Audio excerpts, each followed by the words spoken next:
The Goblin Joust. A lot to talk about here.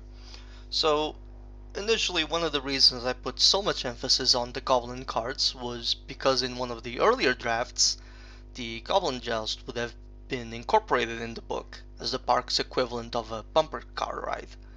However, as I moved forward with the story, there really wasn't a slot or place where I could comfortably place the ride, so the Goblin's additions to the final park opening got relegated to what is present now, later on.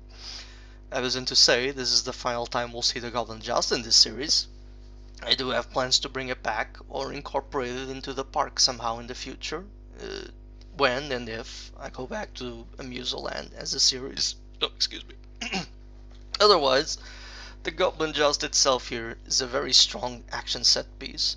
I would say it's my best work in terms of blending both comedy with proper tense action. I'm particularly proud of Figwit's fight with Rom.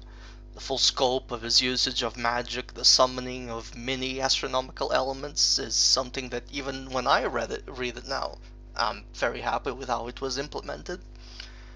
Part of me really wishes I had the ability to draw so I could properly show the fight in its full glory, but it is what it is. Imagination will have to suffice. Now, Rom is kind of a turning point in the book, but probably not in the way that you think.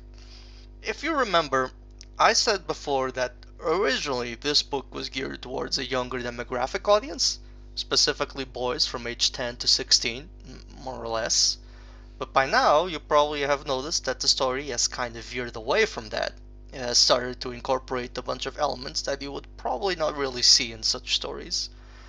The book has become more geared towards a general PG rated fantasy consuming audience.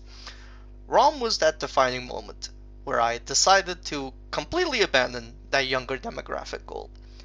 That is because, as you can probably tell if you're older than a Zoomer, Rom is very clearly a parody of Conan the Barbarian as played by Arnold Schwarzenegger.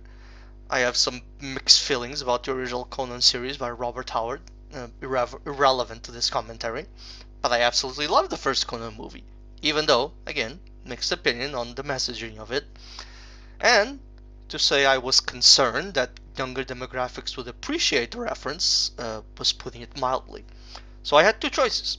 Completely rework Rom, which I didn't want to do. I really liked him and thought he was perfect here.